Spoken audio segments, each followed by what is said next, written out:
नमस्कार साथियों, किसान एकेडमी में आप सबका स्वागत है। और दोस्तों, आज हम लोग शुरुआत करेंगे पॉलिटी की, यानी राज्य व्यवस्था। और आज हम इस क्लास में संविधान अर्थात कॉन्स्टिट्यूशन की डिफिनीशन के बारे में बात करेंगे और समझेंगे कि क्या होता है संविधान। तो देखिए,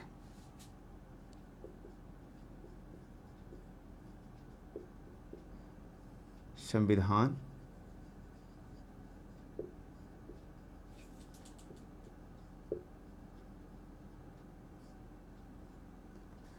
संविधान को अगर देखा जाए तो हम ये कह सकते हैं कि जो भारतीय राजनीतिक व्यवस्था है,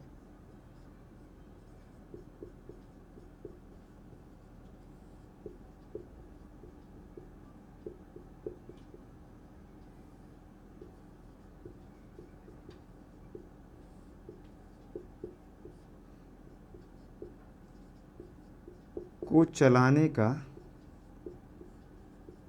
मूल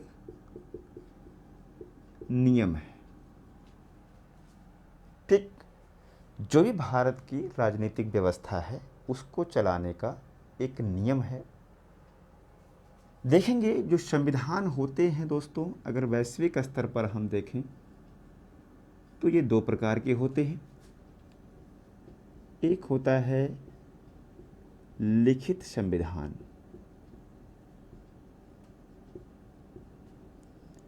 और एक होता है अलिखित संविधान।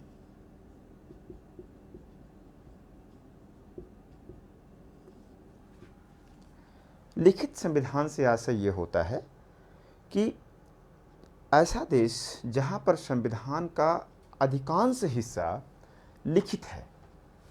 ऐसा बिल्कुल मत समझिएगा कि सब कुछ लिखित है, यानी हम ये कह सकते हैं कि जो भी ये मूलभूत नियम होते हैं किसी भी देश को चलाने के लिए, यानी वहाँ का जो संविधान है उसका जो अधिकांश हिस्सा है जब लिखित होता है तब उसको हम लिखित संविधान कहते हैं।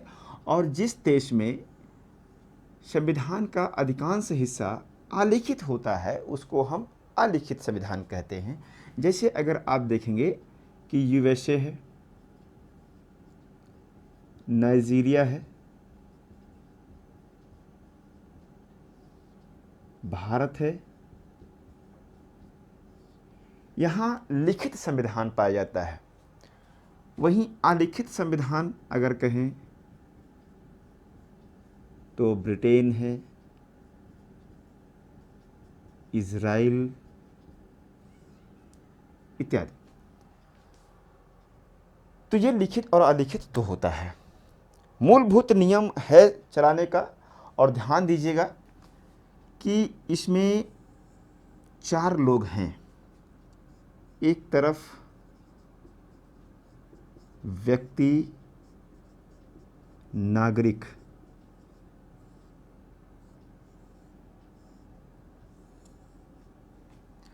और एक तरफ हैं राज्य और सरकार।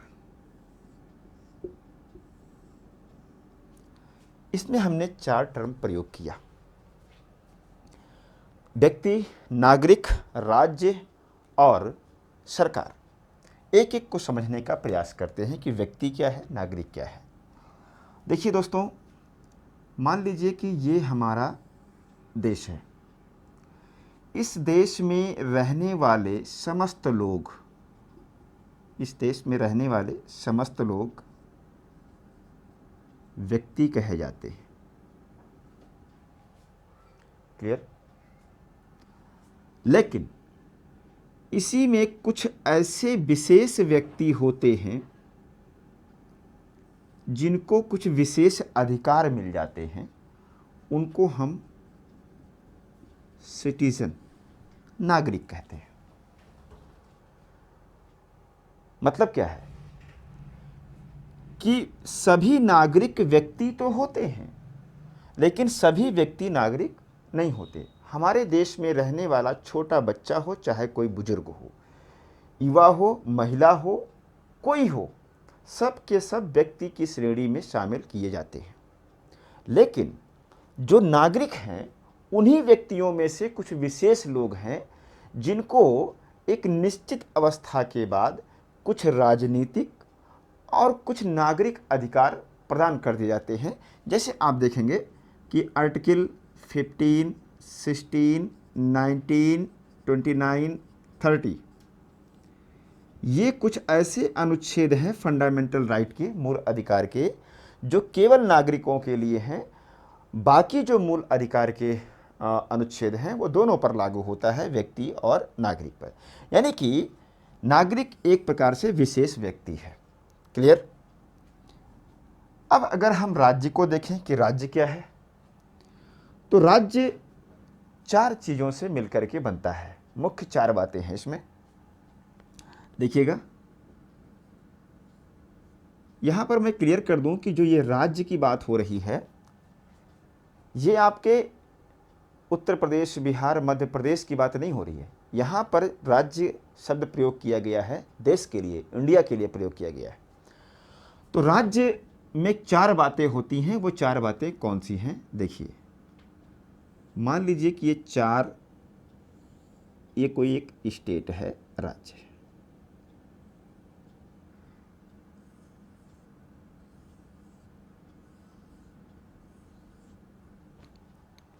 चार बातें हैं, A, B, C और D। किसी राज्य के अस्तित्व में होने के लिए सबसे पहली चीज क्या होनी चाहिए दोस्तों? सबसे पहली चीज है कि कहीं भूभाग तो होना चाहिए ना। हवा में थोड़ी आप स्टेट बना देंगे, कहीं भूमि होनी चाहिए। और भूमि का मतलब ऐसी भूमि थोड़ी होनी चाहिए कि अंटार्कटिका में आप जा करके बस गए तो आप कहें कि हम यहाँ पर स्टेट बना लेंगे, ऐसा तो है नहीं। यानी कि एक भूभाग होना चाहिए।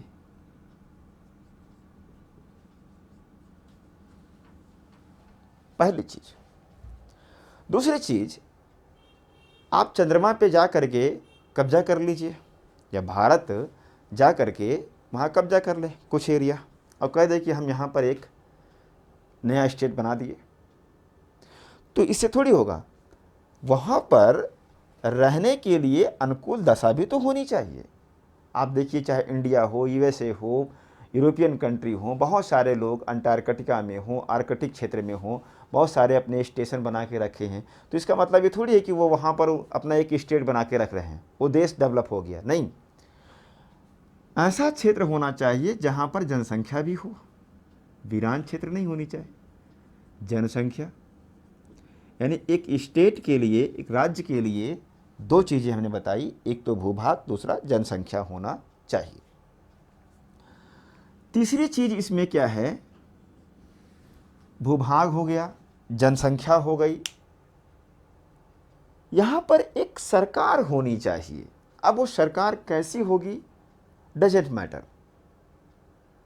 वो सरकार एकात्मक हो सकती है, वो संघात्मक हो सकती है, संसदीय प्रणाली की हो सकती है, प्रेसिडेंशियल हो सकती है, राजशाही हो सकती है, तानाशाही हो सकती है, किसी प्रकार की हो सकती है, लेकिन एक सरकार होनी चाहिए,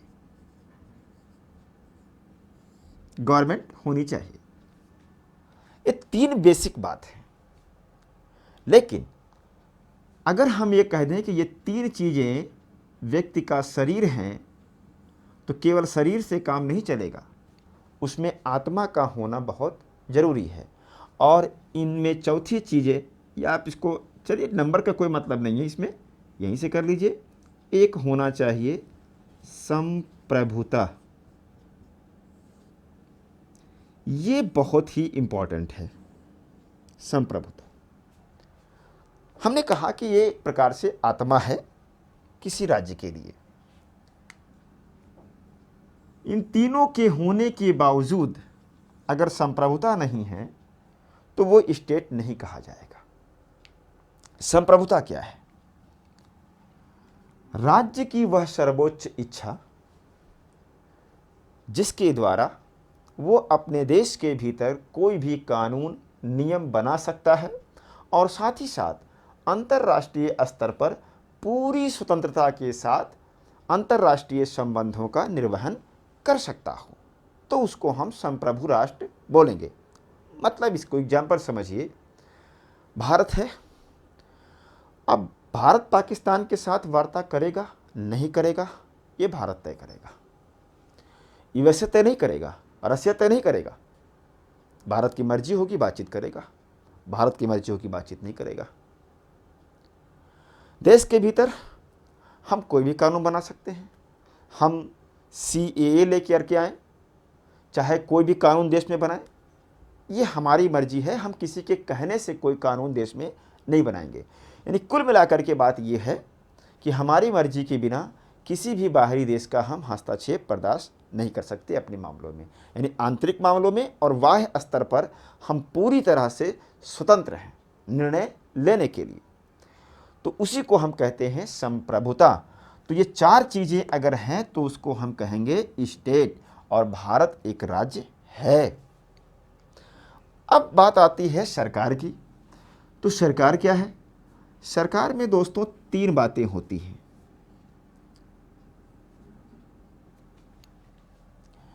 विधायिका,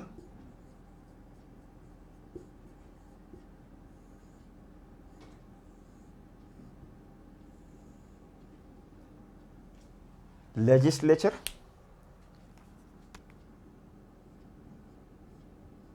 दूसरा कार्यपालिका एग्जीक्यूटिव,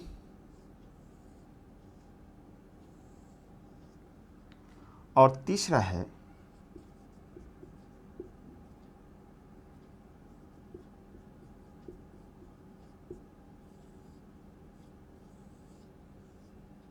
न्यायपालिका। सरकार के तीन अंग हैं जुडिशरी। विधायिका का क्या काम है? विधायिका का काम है कानून बनाना,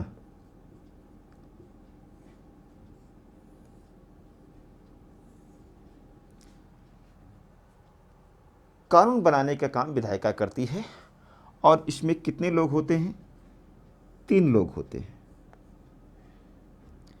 राष्ट्रपति,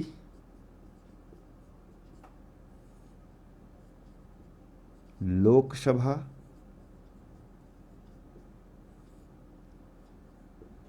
और राज्यसभा।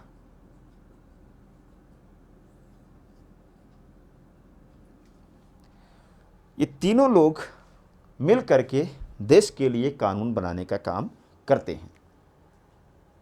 जैसे मान लिया कोई भी एक्स कानून बनना है, उसके लिए एक बिल बनेगा। इसको हम डिटेल में आपको आगे समझाएंगे, अभी हम केवल संविधान की परिभाषा समझाने की कोशिश कर रहे हैं। एक्स कानून बनना है,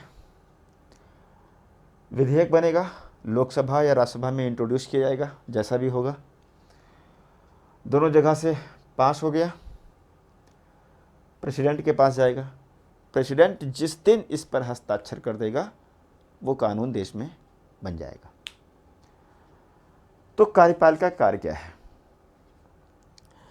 कार्यपालिका का काम यह है कि जो विधायिका के द्वारा बनाए गए नियम हैं, कानून हैं, उन कानूनों को क्या करना? लागू कराना।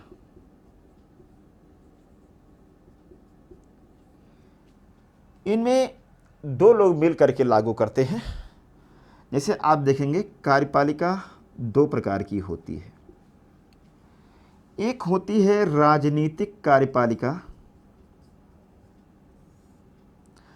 एक होती है प्रशासनिक कार्यपालिका। राजनीतिक कार्यपालिका से आशय है मंत्रिपरिषद, काउंसिल्स ऑफ मिनिस्टर। प्रशासनिक यानी नौकरशाह, ब्यूरोक्रेट्स। दो प्रकार की कार्यपालिका होती है और इन दोनों लोगों की जिम्मेदारी होती है कि जो विधायिका के द्वारा बनाए गए कानून हैं उनको वो ग्राउंड लेवल पर इन्फोर्स कराएं। मान लिया ये गलती करते हैं तो मंत्री उनको अपना डांटेगा, सस्पेंड कर सकता है, ट्रांसफ़र करेगा, जो भी है मंत्री इनके ऊपर दबाव बना के रखेगा। मतलब इन दोनों का काम ये है कि जो भी विधायक के द्वारा बनाए गए कानून हैं उसको इन्फोर्स कराए ग्राउंड लेवल पर। अब फिर भी अगर ये दोनों लोग, विधायिका और कार्यपालिका, गलतियां करते हैं तो इसके लिए न्यायपालिका बैठी हुई है। न्यायपालिका इन दोनों के ऊपर नियंत्रण करने का काम करती है। अगर इन्होंने कोई गलत कानून बना दिया देश में तो क्या होगा? तो ऐसे में न्यायिक पुनरावलोकन शक्ति के तहत वो उस कानून को न्यायपालिका रद्द कर देगी अगर इन्होंने कोई भी गलत कानून बनाया तो। और इसके अलावा अगर इन्होंने, कार्यपालिका ने एग्जीक्यूट करने में, कोई कानून बन गया, एग्जीक्यूट करने में अगर गलती की है या उसको नहीं लागू करवा पा रहे हैं सही से, तो भी न्यायपालिका हस्तक्षेप कर सकती है। यहाँ पर थोड़ा समझिएगा, एक शब्द आ गया है मंत्री परिषद। इसको भी हम यहीं पर समझने का प्रयास करेंगे दोस्तों, समझिएगा जरा।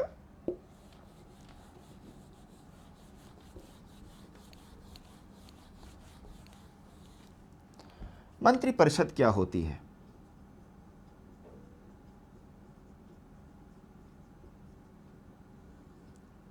Council of ministers. मंत्री परिषद एक बृहद शब्द है, व्यापक है। इसमें 4 प्रकार के मंत्री होते हैं दोस्तों।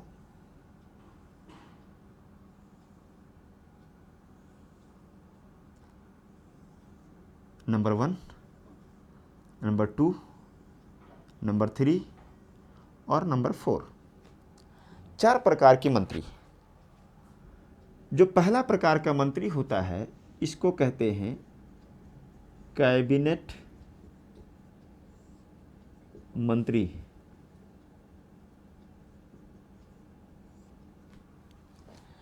कैबिनेट मंत्री एक मंत्रालय का अध्यक्ष होता है, सर्वे सर्वा होता है, स्वतंत्र होकर के अपने मंत्रालय के बारे में वो निर्णय लेता है। जैसे आप देखेंगे गृह मंत्री, संचार मंत्री, रक्षा मंत्री, मानव संसाधन विकास मंत्री, विकास मंत्री,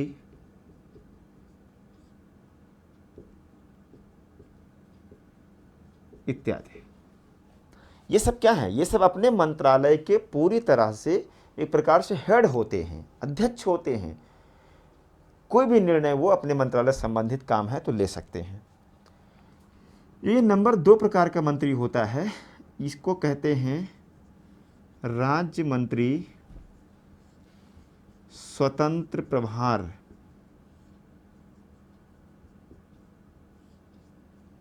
ठीक है, स्टेट मिनिस्टर इंडिपेंडेंस होता है ये। इसका मतलब क्या है? जो कैबिनेट मंत्री होते हैं, इसी कैबिनेट मंत्री की सहायता करने के लिए राज्य मंत्री स्वतंत्र प्रभार बनाए जाते हैं, लेकिन इनको एक निश्चित प्रभार दे दिया जाता है, उनका हेर फेर नहीं किया जाता। जैसे मैं आपको समझाने की कोशिश करता हूँ, मानव संसाधन विकास मंत्री है। अब इसमें मुख्य रूप से ये क्या है? शिक्षा मंत्रालय ही है। इसमें बहुत सारे विंग्स हैं, यूजीसी है, मेडिकल होगा, इंजीनियरिंग सेक्शन होगा, प्राइमरी होगा। मतलब आप देखिए एजुकेशन के बहुत सारे इसमें सेगमेंट हैं, बहुत सारे विभाग हैं, डिपार्टमेंट हैं। अब मान लिया कि कोई मंत्री है, उसको ये 2 चार्ज दे दिया गया कि 2 विभाग आप यूजीसी और मेडिकल शिक्षा को आप देखेंगे। वो उस पर काम करेगा, निर्णय भी लेगा स्वतंत्र रूप से, लेकिन अंतिम रूप से फैसला यही करेगा। तो इसको कहते हैं राज्य मंत्री स्वतंत्र प्रभार। तीसरा होता है राज्य मंत्री, मंत्री ऑफ स्टेट। इसका भी काम वही है कि जो नंबर 1 वाला है और नंबर 2 वाला है, इन दोनों की ये क्या करता है? सहायता करता है। ये क्या होते हैं कि इनको कोई निश्चित प्रभार दे भी दिया जा सकता है और नहीं भी दिया जा सकता है। कभी इस सेक्शन में, कभी उस सेक्शन में, कभी इस मंत्रालय, कभी उस मंत्रालय में इनको परिवर्तित भी किया जाता रहता है। यानी कि ये 1 और 2 की सहायता करते हैं राज्य मंत्री। एक होते हैं उप मंत्री,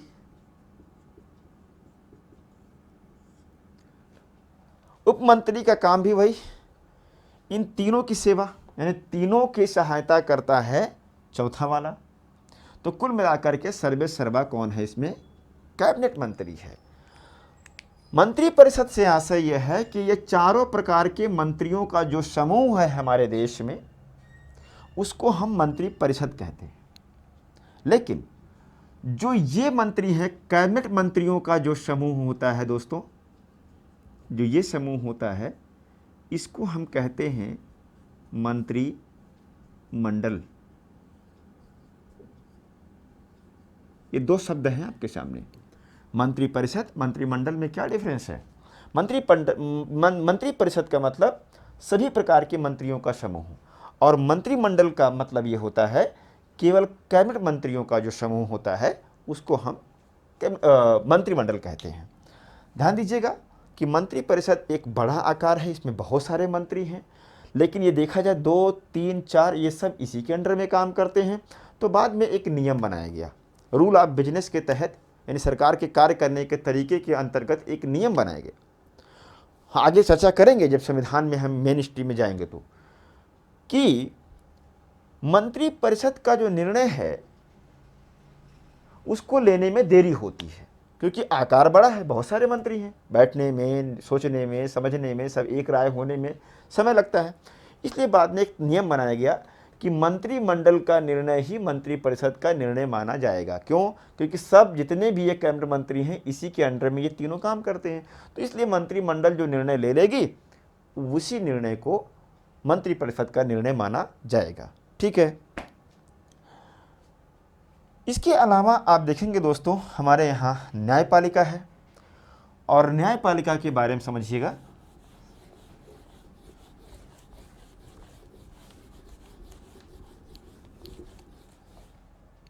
कि हमारे यहाँ एकीकृत न्याय व्यवस्था है। इसका आशय क्या है? इसका आशय ये है कि सबसे ऊपर सुप्रीम कोर्ट है, इसके नियंत्रण में 24 हाई कोर्ट, और फिर इसके नीचे हैं लोअर कोर्ट। यानी कि सुप्रीम कोर्ट सबसे ऊपर है, उसी के नियंत्रण में हाई कोर्ट, और उसी के नियंत्रण में लोअर कोर्ट। यानी स्टेट का यहाँ पर अलग कोई रोल नहीं है, सुप्रीम कोर्ट के ही नियंत्रण में एकीकृत न्याय व्यवस्था है। अगर कार्यपालिका विधायिका कुछ गड़बड़ करती हैं तो न्यायपालिका उसको दुरुस्त करने का काम करती है। यानी सरकार के ये 3 अंग हैं। अब फिर आते हैं उस पर कि हमने कहा संविधान,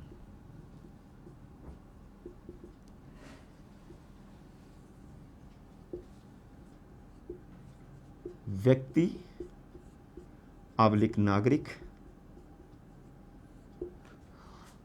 और यहाँ पर है राज्य या सरकार।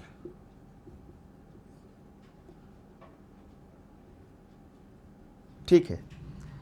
तो अब देखेंगे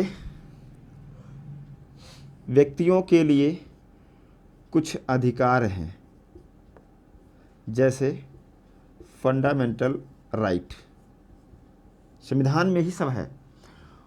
तो इनके कुछ कर्तव्य भी तय किए गए हैं, मूल कर्तव्य, फंडामेंटल ड्यूटी। वैसे ही इसी तरह से राज्य या सरकार के भी कुछ अधिकार हैं। अधिकार क्या है? शासन करना, और इनका कर्तव्य क्या है? कर्तव्य के रूप में निर्धारित किया गया है directive principle of state policy, राज्य के नीति निर्देशक तत्व। ठीक है, ये भी है। इसका मतलब ये है कि संविधान में व्यक्तियों नागरिकों के लिए कुछ अधिकार दिए गए हैं जैसे मूल अधिकार, तो साथ ही साथ उनके कर्तव्य भी हैं जैसे मूल कर्तव्य।